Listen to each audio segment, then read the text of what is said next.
그러면 누군가는 불만을 갖게 되고 그렇죠. 네. 누군가는 그거로 인해 이득을 보는 경우가 있어요. 지금 현재 정부에서는 이제 청년 창업 사관학교를 하면서 많은 젊은 층들에게 이제 창업의 기회를 제공하고 있습니다. 그리고 그걸 또 준비하는 사람들도 많고요. 네. 그럼 이제 이 초기 스타트업들이 준비하면서 좀 주의해야 될 사항들이 좀 있을까요? 그렇죠. 초기 스타트업들은 아무래도 리소스가 많이 제한되어 있죠. 당연히 많은 돈을 가지고 처음에 사업을 하면 좋겠지만 막상 자금이 없다 보니까 실제 필요한 인력 구하기도 어렵고 네. 그 다음에 모든 일들을 스타트업 대표가 또는 함께 일하는 코파운더들이 몇 명 안 되죠. 그분들이 함께 하다 보니까 너무 시간이 없어요. 이제 실제 사업을 하시면 많은 C레벨이라고 하죠. 보드 멤버, 이사회 멤버들이 느끼시는 부분이 너무 시간이 없다는 거예요. 왜냐하면 자기가 예상했던 할 일들보다 논외로 발생하는 일들이 너무 많거든요. 네. 그런 게 바로 대표적인 게 이제 경영관리입니다. 경영관리 파트에서 실제 내가 예상했던 것보다 많은 시간이 들어가고 또 본인들의 전문 분야가 아니다 보니까 항상 누군가를 찾게 되고 그러면 그런 것들에 대해서 비용이 지출하게 되고 예기치 못한 자금 지출이 생기는 거죠. 여러모로 이제 어려워지는 상황이 있고요. 또한 초기 스타트업이 어려운 것들 중에 하나가 동업자 간의 이제 갈등입니다. 이게 되게 중요한데 보통은 이제 좋은 게 좋은 거다라고 해서 처음에 동업자와 함께 지분율은 몇 대면 나누고 역할들 나눠서 우리가 초반에는 돈이 없으니까 그냥 최소한의 월급 또는 아예 월급 책정도 안 하고 뭔가 일을 하고 나중에 잘 되면 나눠 갖자 이렇게 얘기해요. 하지만 이제 실제 비즈니스가 발생하고 일어나다 보면 역할들이 처음에 계획했던 것보다 실제 들어가는 활동과 시간에 대한 노력이 서로 차이가 있어요. 그러면 누군가는 불만을 갖게 되고 그렇죠. 네. 누군가는 그거로 인해 이득을 보는 경우가 있어요. 어차피 제로섬 게임이고 해야 될 일은 정해져 있는데 누가 더 많이 하고 누가 조금 하고 이럴 수 있거든요.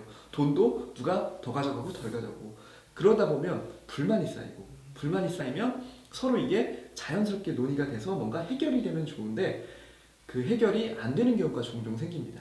그러면 스타트업 대표 또는 코파운더 중에 누군가가 떠나고 이 비즈니스는 깨지게 되는 거죠. 그래서 이제 가장 중요한 것 중에 하나가 바로 동업계약서 작성입니다.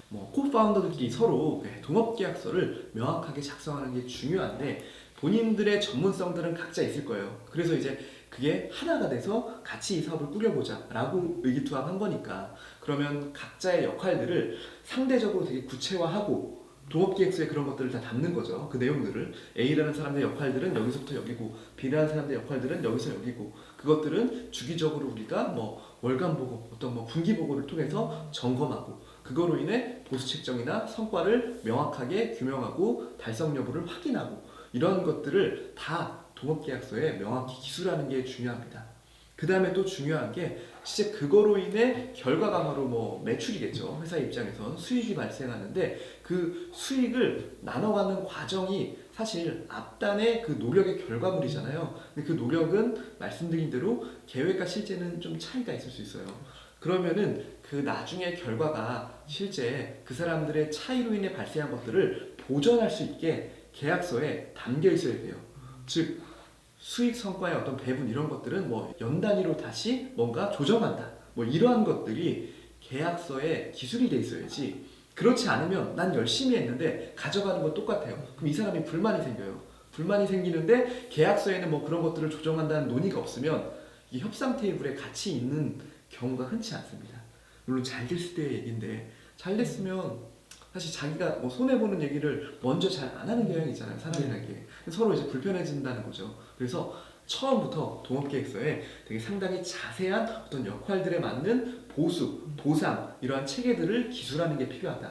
그런 것들을 주기적으로 점검해야 된다라는 내용들이 들어가야지 서로 투명하고 공정하고 땀만 품지 않고 되게 열심히 하나의 사업을 위해 서로 노력을 하게 됩니다. 그 부분이 중요합니다. 그러면 처음에 최초의 계약서상에 이제 본인들이 지분율에 대해서는 기입이 명시가 돼 있어야 되고 그리고 이제 보수 보상 이 부분에서 서로가 명확하게 인지를 하고 있어야겠네요. 네, 그렇죠. 또 이제 중요한 걸 말씀드리자면 서두에 말씀드린 경영관리 분야인데요.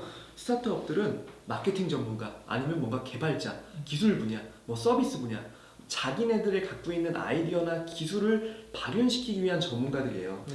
반면에 경영관리는 회계, 세무, 노무, 법무, 특허 등 관련된 뭐 재반의 일들이죠. 그 재반의 일들에 대해서는 사실 경험도 없고, 근데 많은 일들이 한꺼번에 발생하고 있다 보니까 어떻게 해야 될지도 모르고 시간과 돈만 버리는 상황이 꽤 많이 발생합니다. 즉 경영관리들을 얼마나 잘 내가 관리하는지, 사실 물리적 시간이 필요하거든요. 그런데 이제 상대적으로 중요하지 않다는 이유, 그 다음에 당장은 티가 나지 않는다는 이유로 소홀히 하는 경우가 많죠.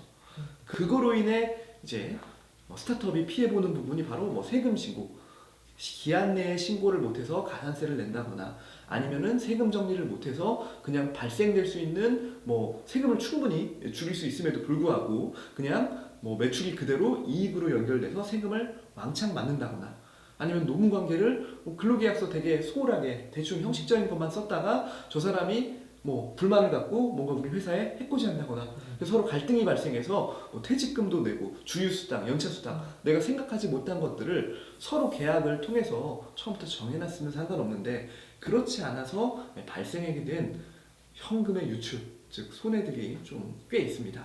그러다 보니까 경영관리, 노무세무, 계약서 검토도 마찬가지예요. 실제 저 거래 상대방과 뭔가 계약을 함에 있어서 잘못되는 부분들도 가정해서 계약서 안에 명시가 돼야 되는데, 그렇지 않으면 나중에 손해배상 청구에 대한 방법과 절차, 이런 것들을 많은 부분 혼자 해결할 수 있음에도 불구하고 변호사한테 돈과 시간을 내가 지금 지출하면서 뭐 자문을 받아야 되는 상황도 있을 수 있어요. 네. 특허 준비도 마찬가지고요. 이러한 경영관리 전반에 대한 인식이 되게 중요한데, 아직까지 스타트업 대표님들은 상대적으로 창업을 해서 성공한 다음에 엑시트를 해서 재창업을 하신 분들은 이 경영관리가 상대적으로 중요하다는 걸 알고 있어요. 본인들이 투자를 받기 위해서 보여지는 문서도 중요하고 이슈가 안 되게 사람들 구성하는 부분도 중요한데, 그런 것들을 알기 때문에 초반부터 관리를 잘 하고 계시지만, 아예 그냥 새롭게 초기 스타트업 그냥 생판 창업을 하시는 분들은 모르시죠. 나중에 문제 터지면 그때 전화 와서 이제 회계사님 이거 어떻게 해야 됩니까? 네. 그때 전화 와서 노무사님 뭐 이런 얘기들 많이 하시거든요. 경영관리는 상당히 중요하다. 근데 그거는 마인드에서부터 시작한다. 스타트업 대표님들이 얼마나 이 부분에 대해서 인지를 하고 있고 중요성을 느껴서 평소에도 잘 체크를 하고 있는지, 이런 부분들이 상당히 중요하다고 볼 수 있습니다. 그럼 마음가짐을 굉장히 또 많이 강조를 하셨는데, 네. 스타트업에서 가장 중요한 거는 그 각자 대표들의 네. 어떻게 운영할지에 대한 마음가짐과 가치 철학이 좀 중요한 것 같습니다. 그렇죠. 그래서 뭐 아시겠지만 많은 분들이 스타트업 어떤 강의나 정부 지원 강의들이 많이 있거든요. 물론 뭐 그 이외에도 엑셀러레이터나 VC들이 운영하는 뭐 창업과 뭐 경영, 뭐 투자 유치 관련된 교육이 되게 많아요. 거기서 주로 한 꼭지로 들어가는 게 기업가 정신입니다. 기업가 정신을 굳이 이런 걸 배울 필요가 있겠나? 저도 초반에 그렇게 생각했어요. 근데 하지만 많은 스타트업 대표들이 이제 실패를 하게 되는 뭐 사례 분석 이런 것을 봤을 때 성향적으로 좀 어느 정도 좀 일맥상통한 부분들이 있습니다. 근데 그런 것들이 기업가 정신이 부족해서 나온 결과가 아닌가, 이렇게 진단을 하고 있고, 그 진단을 이제 해결하기 위해서 이제 교육 과정에 그러한 어떤 항목들이 들어가 있는 거죠.